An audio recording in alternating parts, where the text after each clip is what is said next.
있었는지와 관련해서 보면 이에 대해서 피고인이 추적이 용이한 상품권을 요구할 이유가 없는 점, 피고인과의 만남 당일 상품권을 급하게 구매하였다는 것은 상식에 반하는 점 등에 비추어서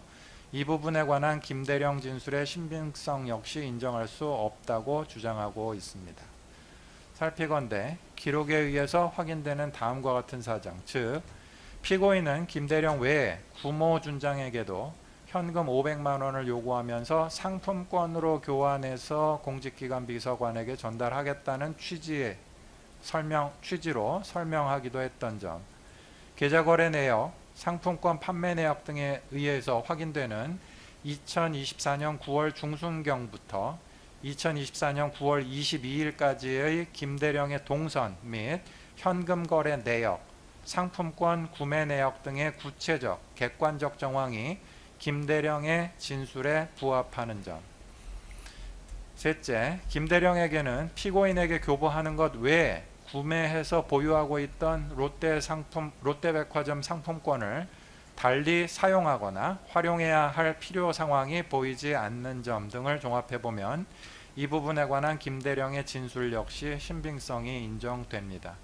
따라서 이에 반하는 피고인의 주장도 받아들이지 않습니다. 이와 같이 이 부분 김대령 부분에 해당하는 공소사실에 부합하는 김대령 진술의 신빙성이 전체적으로 인정이 되고, 신빙성 있는 김대령의 진술과 앞서 본 계좌거래 내역, 카드 사용 내역, 상품권 구매 내역, 데이터 통화 내역 등 객관적 증거에 의하면 피고인이 김대령으로부터 공소사실 기재와 같이 2회에 걸쳐서 현금 1,500만 원 및 상품권 600만 원을 교부받은 사실이 모두 인정되고,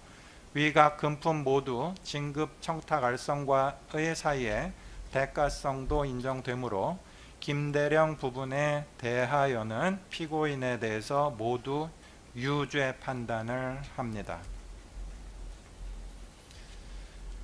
자, 이어서 932호 두 번째 공소 부분인 구준장으로부터 현금 500만 원을 수수했다는 부분에 관해서 판단합니다. 피고인은 다음과 같이 주장하면서 이 부분 공소사실을 다투고 있습니다.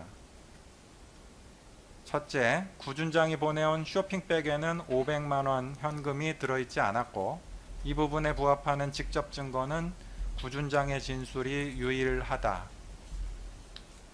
둘째, 그런데 구준장의 진술은 금품 교부 대상의 호칭을 공직기관 감사관에서 공직기관 비서관으로 변경하고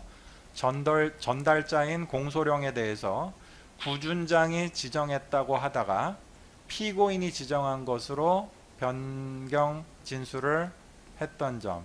그리고 피고인과의 연락 방법에 관해서도 텔레그램만 이용했다고 하다가 일반 통화 내역을 제시받고 또 제대로 설명하지 못하는 등 진술의 일관성이 없고,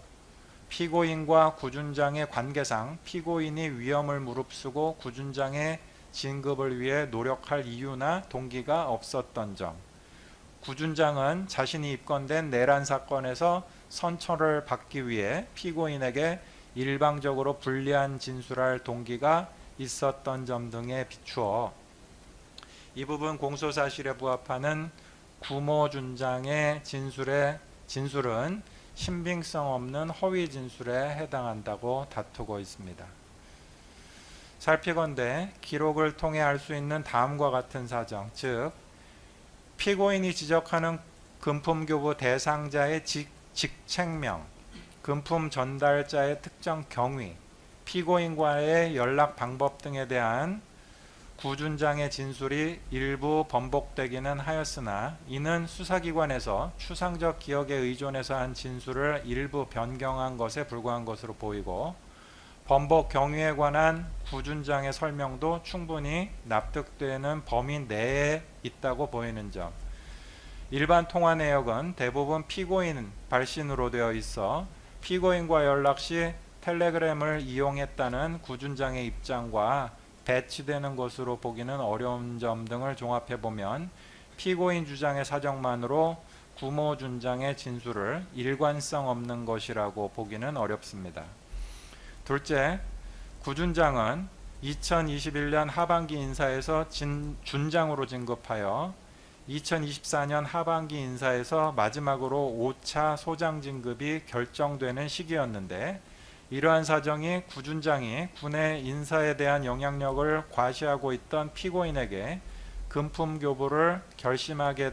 된 주된 이유였던 것으로 보이고, 나아가 피고인 스스로도 예비역인 김근태 장군의 부탁이 있었다고 진술하고 있는 점을 보태어 보면 피고인에게 구 준장 진급을 위해 노력할 동기가 충분히 있었다고 보입니다. 셋째, 구 준장이 수사기관에서 회유나 압박을 받아서 허위 진술을 한 것으로 볼 만한 사정이 확인되지 않고, 오히려 구 준장은 이 법정에 이르기까지 알선수재 범행의 공여자가 처벌받지 않는다는 사실을 전혀 인지하지 못했던 것으로 보이는 바, 처벌의 위험성을 감수한다는 인식하에 행해진 구모 준장의 진술에 허위가 개입되었을 개연성은 크지 않다고 보입니다. 이와 같은 사정을 종합하면 이 부분 공소사실에 부합하는 구 준장 진술의 신빙성도 인정되고, 여기에 구 준장의 지시에 따라 2024년 10월 13일 피고인을 만나 쇼핑백을 전달했다는 공모소령의 진술, 그리고 계좌거래 내역 등 객관적인 증거를 더하여 보면 피고인이 공모소령으로부터